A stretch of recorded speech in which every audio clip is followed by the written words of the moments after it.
very happy. I think it's well deserved. He's scoring goals regularly. For us, everyone knows his form's really good. I think he's been in the equation probably for Gareth all season because of how he's played. And natural progression for him. Delighted for him. I know he's a proud lad, and as he should be, proud to get a call up. Gareth said yesterday that he's the kind of player who scored goals at every level he's played at. Do you think he has what it takes to score at international level as well? Yes, I do, and I don't want to put too much on his shoulders because step by step, as you say, he's shown that he can score goals now twice in the Championship. Now he's shown that he could score goals in the Premier League, but the work's only really begun for him because he's still a young player. So, I want to see him continue playing in the same vein for Chelsea and scoring those goals. And then naturally, when he goes to the England squad, I think he has all the attributes to go there and be successful. But it will be another step for him, and I'm sure he has those attributes, and I'm sure he has the attitude to take that challenge of being a goal scorer for England. And let's hope there's competition there. When he steps into the squad, he'll see that there are great strikers in that squad already around him, so it's a good challenge for Tammy. And what do you make of Bukayo Tomori getting into the England squad for the first time? I'm delighted. I'm absolutely delighted with Tomori because of all the stories, and I think Mason and Tammy have taken a lot of the headlines this year and this season, and rightly so. But Tomori, from seeing him at Derby last year, turn up at Derby quite quiet, loads of great talent in him, but slightly raw in a way. He'd had a loan at Hull, which went so before, and then to see him play the full season last year when I relied on him hugely, and then to come here, and I think some people would have easily doubted his whether he could step up to the Premier League yet because he's young. And what he's done is show that he's got great qualities and really shown that in the Premier League. So again, another natural progression, and I'm really pleased for him. He deserves it because he's been a dream to work with day in, day out for the last 15 months or so. We know that Gareth likes to put a lot of faith in young players, and there does seem to be a position next to Harry Maguire in the England team that is up for grabs. Do you think Tomori potentially could be the long-term solution? Could he play for England at the Euros next summer, for instance, next to Harry Maguire? Well, firstly, that's up to Gareth, and secondly, that's up to Bukayo himself to perform at a level, keep going up the gears, which he's done pretty quickly, and as I just explained, and put himself in the equation. And now he's in the squad. That's clear that he's knocking on the door. Getting now into the team is the next challenge. Then it will be staying in the team. And as I say, I won't sit here and go, yes, he will do that, because it's all up to him now. And he's made that great step of getting in there.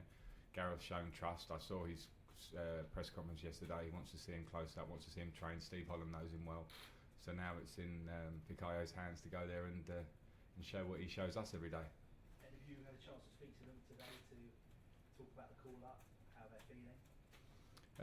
No, I haven't today, but I spoke to them before. I was aware of the call-up coming, and I spoke to them before, and they've got big smiles on their face today, which is great. The three of them, plus Ross. Ross has been there obviously a while, but they're very smiley and happy. And I might have to remind them that come Sunday they need to perform for us, because it's great news for them. It's great news, but as I keep saying, it's just a start. And the minute any standards drop or any complacency kicks in, then they'll all suffer. So I'm pleased that they smile, and they need to take this now as something to add to their armoury and go, okay, I'm an England player now, England squad player, I'm in the England squad, so I need to show even more, day in, day out, and game in, game out for us.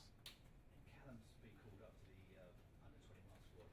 Do you think that's the right decision? Is that the right thing for him now, considering that he's been out for such a long time? Yeah, I did, and then as I say, I spoke to Gareth, and it's obviously his call, but I respect an international manager that has that open conversation with you. And all I can do is say what I see from the Chelsea end, and it's Gareth's choice when it comes to England. And I think Callum hasn't played probably enough games, and the games will do him good. It's England under-21s. He should be proud of that anyway. And it's I think it's a good shout for him. In Southampton on Sunday, what kind of challenge are you expecting from them? It's a tough match. A very good manager, a very well organised team, playing different formations, so it's hard to predict how they might come at you, but they come at you with a lot of pace in the way they want to work off the ball, and quality players. So always a very difficult place to go, especially if we're not at it. You have to be tip top to go there, because there's a lot of energy in their team, and the crowd can get behind them if they play with that kind of intensity which they have. So we need to match it at least, because we want to keep the momentum going. Okay, any more on broadcast? Right, quick one each, Nazar and Ollie. Hi Frank, I just wanted to ask you, Aspilicueta is obviously captain, and you've been talking about Jorginho's leadership. Is he your vice captain now at Chelsea? Yes, Jorginho is vice captain as it stands. Aspie is captain, and that was clear at the start of the season, and I think his professionalism and the career here speaks for itself. And Jorginho, as I keep talking about him as a character, and he's a driver. I just think it's very evident to see on the pitch. And so if that's the situation as it stands. He's taken to it learning English very well. He's spoken to us a few times. How important is that in sort of the equation of him, like integrating with someone? Speaking English? Yeah. It's obviously important. I think we always try here to push that along as soon as players come in, because communication is key on and off the pitch in the dressing room. And he crosses the borders if there are any. It's easy sometimes to come in and stay within your groups and nationalities, and Jorginho isn't. He's a driver on and off the pitch. Okay, last one, Ollie. Can I just ask you about injury news? Any big news for the weekend? And is N'Golo Kante, is he ready to play 2 games in a row at the moment? Because it's something he's obviously not trying to do. Yeah, that's something we'll have to watch over the next 24, 48 hours to make sure he's still on a sort of a semi-recovery, as they all are from the trip to Lille and the game, and the fact that he hasn't played much, obviously, is what you're getting at. But in terms of the injury, he's fine.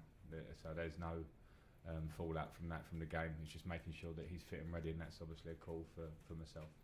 Okay, cameras off, please. Daily newspapers.